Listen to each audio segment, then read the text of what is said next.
풍자적인 그림이 있습니다. 그것을 풍자해서 그림으로 이야기를 하는데 어떤 이발사가 있었습니다.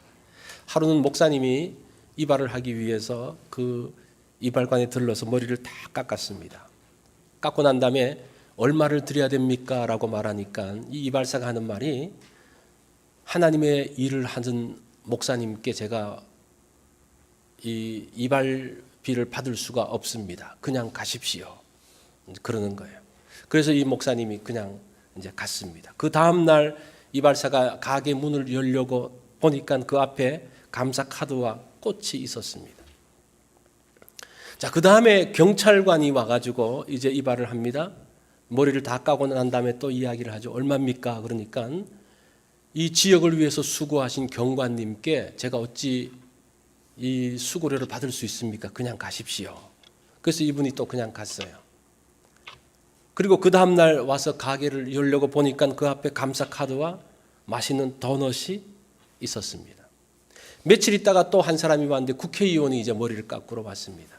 이제 그 사람도 머리를 다 깎고 난 다음에 얼마입니까? 물으니까 나라를 위해서 수고하신 분에게 제가 어떻게 이 이발료를 봉사료를 받을 수 있습니까? 그냥 가십시오. 자, 그렇게 했습니다. 그리고 다음 날 와 보니까 이 이발사가 깜짝 놀랐습니다. 그 이발관 앞에 머리를 깎기 위해서 국회의원들이 줄 서 있었습니다. 자, 이것은 제가 국회의원을 비난하는 내용이 아닙니다. 세상에는 두 종류의 사람이 있습니다. 하나는 감사하는 사람이 있는가 하면 또 하나는 감사하지 않는 사람이 있습니다. 감사하는 사람은 상대의 수고와 배려를 인정하는 사람이에요. 그래서 그것을 인정하면서 그것에 대해서 반응하는 사람이 감사하는 사람입니다. 감사하지 않는 사람은 어떤 사람인가 하니 자기만 수고한다고 생각하는 사람이에요. 내가 수고하지. 내가 열심히 살아요. 그 사람도 열심히 삽니다. 내가 수고해요. 모든 것을 내가 수고했기 때문에 얻은 것이라고 생각하는 사람은 감사하지 않습니다. 우리가 위에서 풍자적인 이야기를 통해서 봤던 것처럼 자기가 열심히 수고했다고 생각하는 사람 궁극적으로 보니까 얼마나 웃기는 사람이에요. 감사를 모르는 사람은 정말 우스운 사람입니다. 구소련의 수상 후르시초프가 미국을 방문하고 난 다음에 소련으로 돌아와서 이런 이야기를 했다고 합니다. 미국이 세계에서 가장 힘 있는 나라고 잘 사는 나라가 된 것은 감사라는 말을 하기 때문이다 라고 하면서 아니요, 노라고 말할 때는 미국 사람이 노라고 말할 때도 감사하다고 no thank you 이렇게 한다고 이야기를 하는 것을 들었습니다. 그 이야기를 들으면서 이런 말이 과연 세계에 얼마나 많이 있을까 저는 잘은 모르겠어요. 이 굉장히 중요하다라는 그런 생각을 했습니다. 감사는 축복의 언어입니다. 자, 오늘 시편 136편은 감사의 시입니다. 26개의 감사를 하고 있어요. 각 절마다 하나님께 감사하라라고 말하는데 그것이 26개 복잡하지만 사실은 딱 두 가지를 말합니다. 하나는 창조에 대한 감사예요. 두 번째는 구원에 대한 감사예요. 자, 여기서 우리는 중요한 원리를 배우는데 우리의 감사의 제목에서 중요한 것이 뭐라는 겁니까? 창조와 감사라는 겁니다. 자, 창조와 감사, 멋있는 말인 것 같은데 도대체 어떻게 해야지 창조와 감사에 구원에 대해서 감사할 수 있을까라는 것을 오늘 이 시편의 말씀을 통해서 우리가 한번 살펴보려고 합니다. 자, 첫 번째 감사가 창조에 대한 감사라고 그랬죠? 이 창조에 대한 감사는 모든 사람에게 동일하게 주시는 은혜에 대한 반응입니다. 그죠? 창조는 모든 사람에게 똑같이 주시는 거예요. 근데 사람들이 감사할 때 자기가 개인적으로 받은 것에 대해서는 굉장히 많이 감사하면서 단체로 받은 것에 대해서는 좀 어때요? 감사를 좀 소홀히 하게 되죠. 그러면서 자기에게 임한 풍성함을 잃게 됩니다. 하나님께서 우리에게 주신 것 한번 보십시오. 하나님께서 이미 베풀어 주신 것 한번 보십시오. 어떤 것들이 있으면 이 자연의 그 모든 것들이 얼마나 풍성하고 풍요로운지 모릅니다. 우리가 이렇게 숨 쉬는 거 이거 그냥 자동적으로 쉬는 것 같죠? 이 산소 마스크 한번 달아보세요. 엄청나게 많은 돈들을 지불해야 됩니다. 이거 그냥 다 공짜예요. 하나님께서 다 그냥 허락해 주신 거예요. 우리에게 허락하신 물들, 그 모든 것들, 하나님께서 이미 우리들에게 허락하신 것들이 얼마나 많은지 몰라요. 그것들을 기억하면서 감사하기 시작하면 정말 놀라운 감사들이 일어나게 되는 것을 봅니다. 자, 4절 말씀에 보면 홀로 큰 기이한 일들을 행하시는 하나님께 감사하라. 자, 이 감사문이 5절에도 보면 지혜로 하늘을 지으신 이에게 감사하라. 이 감사문이 과거형으로 된 것 같죠? 지으신 이에게. 그런데 원문에는 현재형으로 되어 있어요. 그래서 이걸 다시 번역하면요, 홀로 큰 기이한 일들을 행하시고 계시는 이에게 감사를 이렇게 해야 되는 거예요. 지혜로 하늘을 지으시고 계시는 이에게 감사하라. 이렇게 원문이 되어져 있습니다.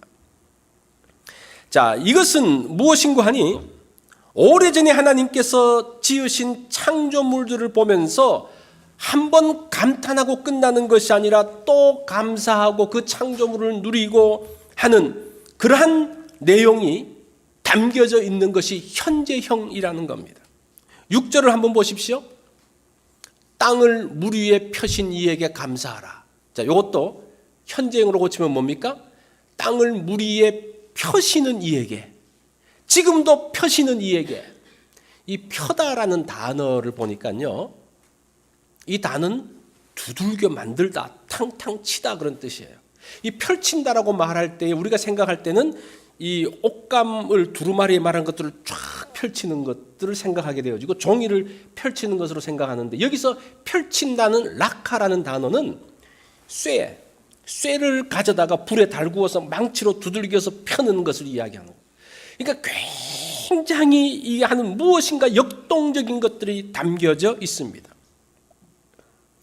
자, 그러면 하나님이 창조한 것이 이미 끝났는데 뭐 지금도 무엇인가를 하시느냐라고 생각할 수 있는데, 그게 아니라 하나님이 펼쳐진 그 자연과 그 모든 것에서 지금 매해마다 곡식들이 나고 있는 거예요.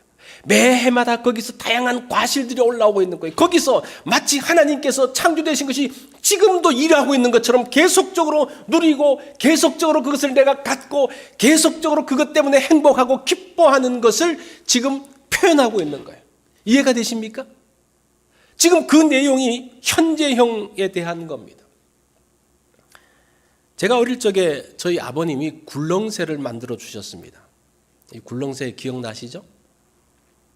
그것을 받고 난 다음에, 굴렁쇠를 만들어준 걸 받고 난 다음에, 그때 이것도 아주 중요한 놀이기구잖아요. 제가 아버지 굴렁쇠 만들어주셔서 감사합니다 하고 끝나면 과거형의 감사예요. 근데 저희 아버님이 이 굴렁쇠를 만들어주시면서 그 굴렁쇠에 작은 링을 하나 끼워주셨어요. 그러면서 이 굴렁쇠에 대한 설명을 하시는 겁니다.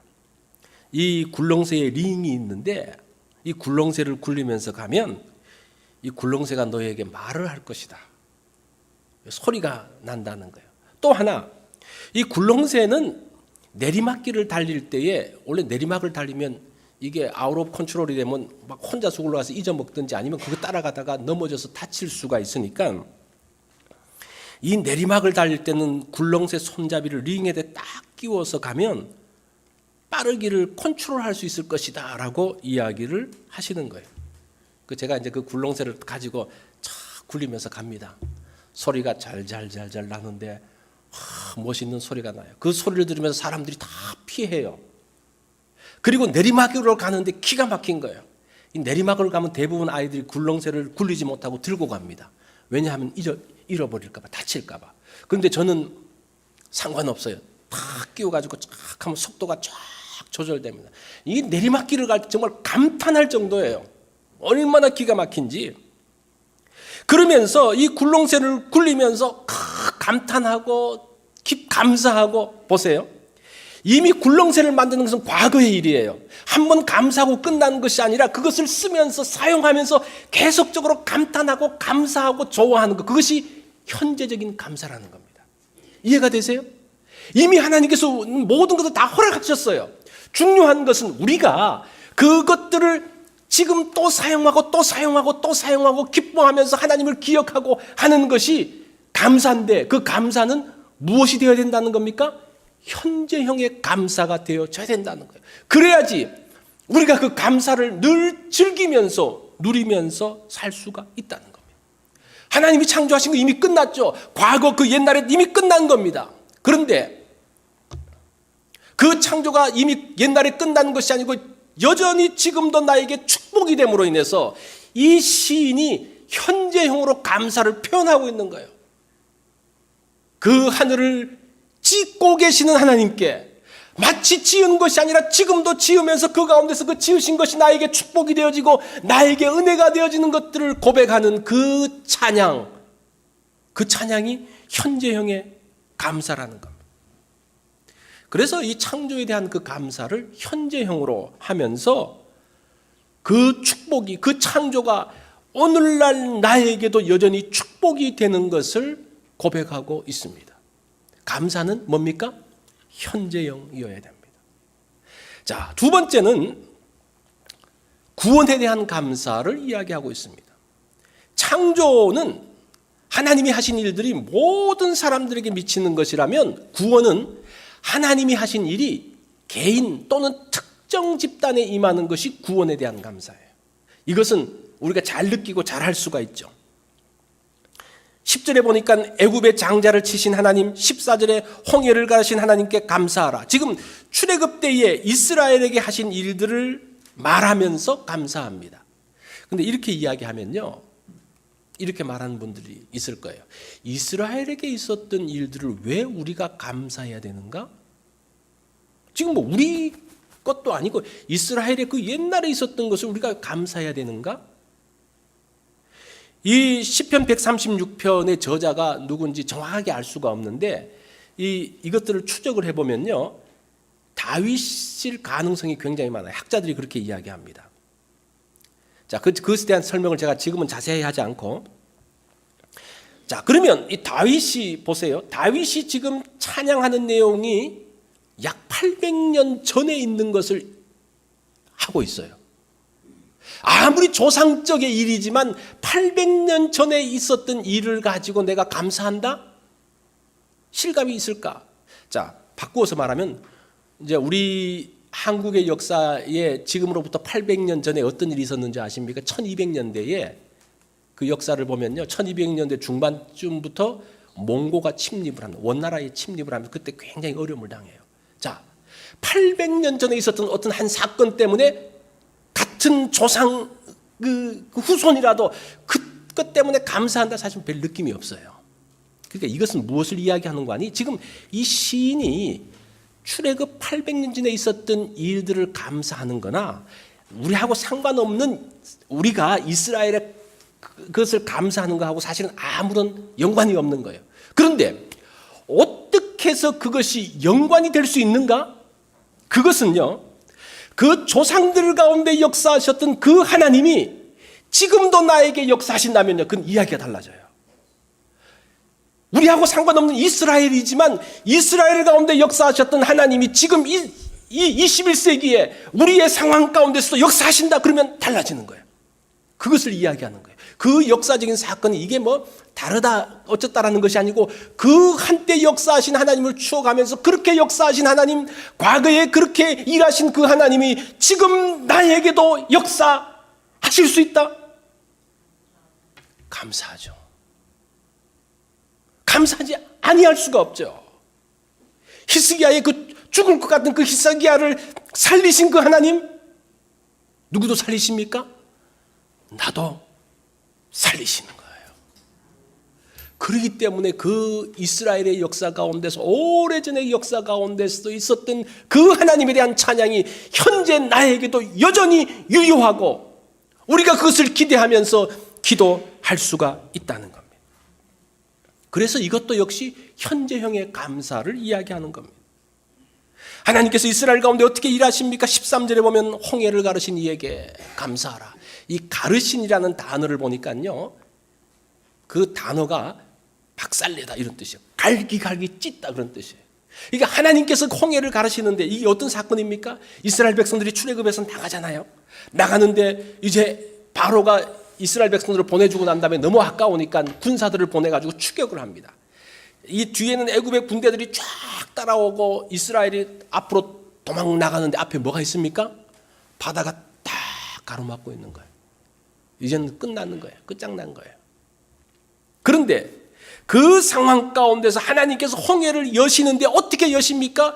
그 홍해의 바닷물을 갈기갈기 찢으면서 열고 있는 이 굉장히 그림적, 이 시인들이 그런 것 같아요. 정말 그림을 그리듯이 물보라가 쫙 치는 것이 마치 그것이 갈갈이 찢어지는 것 같은 어떤 그런 모습으로 하나님께서 지금 이스라엘을 구원하시기 위해서 뭘 하십니까?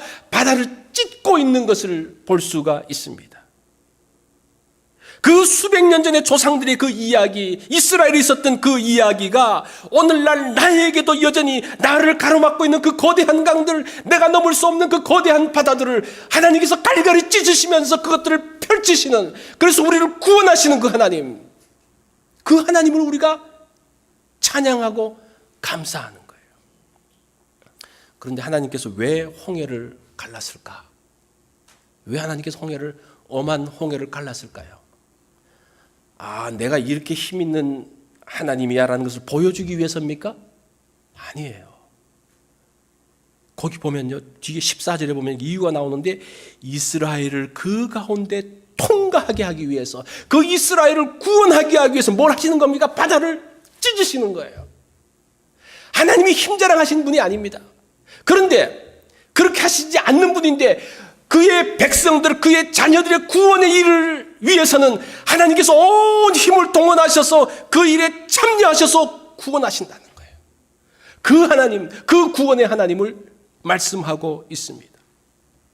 예수님이 어떤 분이십니까? 예수님은 그 많은 능력을 갖고 있었지만 자기를 위해서 사용하지 않으십니다. 누구를 위해서 사용합니까? 하나님의 자녀들을 구원하기 위해서 사용하시는 그 하나님, 그 구원의 하나님을 찬양하는 겁니다.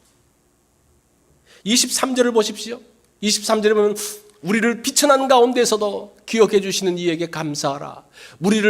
우리의 대적에게서 건지신 이에게 감사하라. 자, 여기서 보면 이스라엘에게서 역사하신 것들이 이제는 23절에 가면 뭐로 바뀝니까? 우리로 바뀌고 있어요. 그죠? 그 이스라엘에 역사하신 것들이 결국은 우리를 위해서 역사한다는 것들을 보여주고 있습니다. 비천한 가운데 있을 때, 비천한 가운데는 낮은 가운데를 이야기합니다. 힘든 가운데를 이야기합니다. 그때도 하나님은 우리를 기억하신다는 겁니다. 우리가 대적 가운데 있을 때도 우리를 건지시는 분입니다. 이 대적이라는 단어가, 이 단어가 원래 어떤 뜻인가 하니 조금, 이 대적 그러면 사람 어떤 대상을 생각하는데, 대적은 묶는 것, 이걸 얘기해요. 묶는 것, 가두는 것, 그걸 이야기하는 거예요. 그래서 우리를 묶고 가두고 있는 역경과 고통 가운데서 건지신, 이 건졌다는 단어가 뜯어내다, 부수다라는 그런 뜻이 있어요. 그리고 마치 우리가 어떤 감옥에 들어가 있는데 그 감옥에 들어가 있는 우리를 건져내기 위해서 그것을, 감옥의 문을 뜯어내고 그 벽을 부수고 그 가운데 있는 우리를 건지시는 것 같은 것을 묘사하고 있는 거예요. 그것이 대적에게서 건지시는 하나님을 이야기합니다. 우리를 가두고 있는 것들이 있죠. 무엇이 여러분들을 가두어 놓았습니까? 그래서 우리를 옴짝달싹하지 못하게 만들고 있습니까? 질병이 우리를 묶어 놓는 것 같아요. 질병에 들어가면 마치 어떤 공간에 딱 가두어진 것 같은 느낌이 듭니다. 어디 나가지를 못해요. 멀리 갈 것을 엄두를 내지 못합니다. 굉장히 마음이 위축되어집니다. 다른 일들을 하지 못합니다. 묶인 거죠. 또 자녀들이 우리를 묶기도 한다는 생각을 해봅니다. 어릴 적에는, 어릴 때로 사춘기 때는 말할 것도 없고, 켜서 결혼해서도 여전히 자녀는 자녀고 짐입니다. 이 우리를 힘들게 하는 그 짐들이 우리를 꽉 묶어 놓고 있습니다. 그런데 하나님께서 그 자리에 나오게 하시는데 그 묶어 놓은 짐을 풀어내고 나오게 하시는데 나오게 하면서 그 자녀들이 우리에게 축복으로 바뀐다는 거예요. 이게 중요한 원리예요. 우리가 짐이구나, 힘들구나, 고통이구나 그렇게 생각하면 그 가운데 가두어져 있는데 하나님께서 그것을 뜯어내시고 거기서부터 나오게 하시면 이제부터는 그 대상이 축복의 대상으로 바뀌어진다는 겁니다. 그것이 지금 대적에서 건지신 하나님에 대한 말씀을 하고 있습니다. 하나님은 지금 우리의 삶들 가운데서 여전히 구원의 역사들을 하고 있습니다. 우리의 있는 상황, 우리의 있는 처지에 따라 가운데서도 우리가 갇혀 있는 곳에서도 구출하시고 인도하시는 그러한 하나님. 25절에 보면 모든 육체에게 먹을 것을 주신 이에게 감사하라. 자, 이것이 23절과 24절의 결과예요. 비천한 데서 건져내시고 그 대적들 무거운 우리를 묶고 있는 것에서부터 건져내신 그 하나님으로부터 나온 결과가 뭡니까? 육체에 먹을 것을 주신 이에게 감사하라. 이 말씀을 보면서요, 좀 황당한 느낌. 하나님의 구원이 대단한 것 같은데 기껏해서 뭡니까? 먹을 것을 주신 이에게 감사하라. 먹는 이야기로 끝나요. 우리 먹는 이야기 좋아하지만 그래도 이게 너무 감사가 허무한 것 같습니다. 그런데 이 먹을 것도 원어를 보면요, 그 양식이에요. 양식. 뭐 빵, 떡, 뭐 이런 거예요. 그런데 이것을 두 가지로 생각해 볼 수 있는데 첫 번째는 하나님께서 주시고 난 다음에 그 하나님의 은혜가 있으면 먹고 살 정도는 된다. 먹는 데는 그래도 지장 없다. 이게 중요한 감사 제목이에요. 그죠? 여러분 지금 먹는 데 지장이 있습니까? 오늘 점심 저녁에 먹을 게 없습니까? 그게 중요한 감사 제목이라는 거예요. 두 번째는 먹을 수 있는 건강이 있는 것을 이야기해요. 우리가 아무리 먹을 것이 많더라도 건강이 상하면, 몸이 아프면 못 먹잖아요. 땡기지가 않잖아요. 그것은 무엇을 이야기합니까? 건강하다는 것을 이야기해요. 먹을 것이 있고 건강하면 뒤에 또 뭐가 더 필요합니까? 물론 더 많은 것들이 필요하지만 일단은 그것들이 있으면 무엇인가 할 수 있어요. 그죠? 그러니까 정말 너무나 평범한 것이 너무나 평범하고 기본적인 것 같은데 그것이 중요하다는 거예요. 그래서 하나님께서 그 모든 감사의 결론으로 먹을 것을 주신 이에게 감사하라 그렇게 이야기해요. 여러분 먹을 때마다 그 하나님을 기억하십시오. 시편 25편을 기억하십시오. 136편 25편을 기억하세요. 매튜 헨리는 이걸 가지고 이렇게 설명을 하더라고요. 이 구절은 공중의 새를 먹이시는 하나님, 우리를 먹이시는 하나님을 말씀하고 있다. 뭐 같은 맥락의 이야기죠. 자, 오늘 본문은 26번 반복해서 하는 말이 있어요. 그게 뭡니까? 그 인자하심이 영원함이로다. 계속 이제 이것도 조금 현재형으로 번역을 하면요, 영원까지 인자하시다 이렇게 번역하는 게 더 정확해요. 그 인자하심이 영원하다. 그보다는 영원까지 인자하다. 어떤 게 더 느낌이 확 옵니까? 아랫게 느낌이 오죠, 그죠? 그런 뜻이에요. 하나님의 인자하심은 지금부터 영원까지 함께 하신다라고 말하는 것이 시편 136편의 내용입니다. 자, 시편 136편에 보면 여호와께 감사하라라고 이야기합니다. 감사가 뭐냐? 이 감사라는 단어를 아주 독특한 단어를 썼어요. 야다. 이 야다라는 말은 안다라는 그런 뜻이거든요. 안다. 그렇게 썼어요. 또 이 안다라는 뜻이 감사가 고백하다, 증언하다 그런 뜻이에요. 그 다음에 세 번째 찬양하다라는 그런 뜻이 있습니다. 자, 이것을 볼 때에 감사는 아는 것이에요. 인정하고 감사를 표현하는 것, 그것이 감사라는 겁니다. 다시 말하면 내게 일어난 일을 증언하는 것이 감사예요. 어떤 일이 일어났어요. 그런데 아무 말도 안 해요. 그건 감사가 아니죠, 그죠? 내게 일어난 일에 대해서 어땠어? 라고 말하는 것, 그게 감사라는 겁니다. 중요한 것은 표현하는 거, 인정하는 게 중요합니다. 그래서 감사는 마음속에 있지 않고 표현되어져야 합니다. C.S. 루이스가 시편 4색에서 이런 말을 했습니다. 그 많은 말들 했지만 그 중에 한 구절만 따면요. 감사와 찬양은 즐거움의 표현일 뿐 아니라 완성하게 하는 것이다 라고 이야기해요. 감사함으로 완성된다는 겁니다. 예를 들면 아이가 오랫동안 갖고 싶어 했던 선물이 있습니다. 그 선물이 좋아서 굉장히 비싸요. 그런데 부모들도 그것을 준비하려고 한 몇 달을 준비를 했어요. 그 드디어 이 선물을 사서 날을 잡아서 아이를 딱 불러서 아이에게 선물을 딱 줬어요. 아이가 그 선물을 갖고 너무나 기뻐하는 거예요. 정말 아빠, 엄마 감사해요. 고마워요. 그렇게 표현했을 때 그 선물이 완성이 돼요. 그런데 선물을 받았어요. 그런데 이 아이가 표현이 없어요. 그러면 순간 어떤 생각이 듭니까? 아, 이건 뭐지? 내가 지금 잘못했나? 마음이 막 불안하기 시작합니다. 그러면 완성될 수, 이 아이가 고맙다는 말이 없으면요, 그 행위는 완성되지가 않아요. 이건 굉장히 중요한 이야기입니다. 모든 것은 무엇으로 완성되어집니까? 감사로 완성되어지는 거예요. 우리의 삶은 표현하면서 완성됩니다. 예쁜 꽃이 있어요. 그러면 그 꽃을 보면서 야, 예쁘네. 그럴 때 비로소 꽃의 아름다움이 완성됩니다. 예쁜 꽃을 보더라도 쓱 보고 가버리면 그 꽃의 아름다움은 아무런 의미가 없어요. 우리가 어떤 맛있는 음식을 먹었어요. 그러면 야, 정말 맛있네.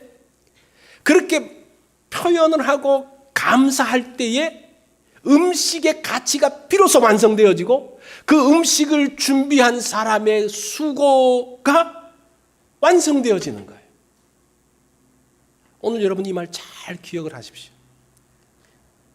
오늘 제목이 뭡니까? 감사로 삶이 완성된다라는 것. 감사로 삶이 완성돼. 감사는 완성시키는 것입니다. 하나님께서 한 해 동안 하신 일들이 있습니다. 그것이 표현되어지지 않고 고백되지 않으면 완성되지 않은 겁니다. 하나님께 올라가지 않은 거예요. 어떤 분은 그렇게 말하기도 하죠. 감사는 꼭 말로 표현해야 되냐? 마음에 갖고 있으면 충분하지 않냐? 이런 분들이 의외로 많아요. 그런데 하나님은 감사하라고 명령하세요. 하나님이 감사하는 마음이 있는지 없는지 알겠어요? 모르겠어요? 아시죠? 아시는데도 감사하라고, 감사를 표현하라고 명령하고 있어요. 이것은 우리가 어떤 것들을 변명하지 말고 감사는 반드시 표현되어져야 된다는 거예요. 그럴 때 뭐가 되는 겁니까? 완성이 되어지는 거예요. 하나님과 내가 연결이 되어지는 거예요. 다른 사람이 나에게 베푼 것에 대해서, 배려에 대해서 감사를 표현하면서 그 사람과 내가 연결이 되어지는 거예요. 그 자연에 허락하신 그 하나님에 대해서 감사하면서 자연과 내가 연결이 되어지는 거예요. 그 모든 것들을 연결시키고 하나로 만드는 것이 뭐라는 겁니까? 감사라는 거예요. 그래서 감사로 완성이 되어지는 겁니다. 이 감사가 찬양이고 감사예요. 감사가 바로 뭐라는 겁니까? 찬양이라는 거예요. 그리고 고맙다는 말이 그 사람을 칭찬하고 칭송하는 거예요. 하나님께서 감사합니다라고 말하는 것이 가장 중요한 찬양은 감사예요. 그럴 때에 우리의 삶들이 완성이 되어집니다. 감사는 하나님의 명령입니다. 여러분 반드시 감사하십시오. 감사는 나와 하나님을 연결시킵니다. 나와 너를 연결시킵니다. 나와 자연을 연결시킵니다. 나와 창조물을 연결시켜요. 그래서 감사는 하나님의 은혜를 완성합니다. 우리 다 같이 기도하겠습니다.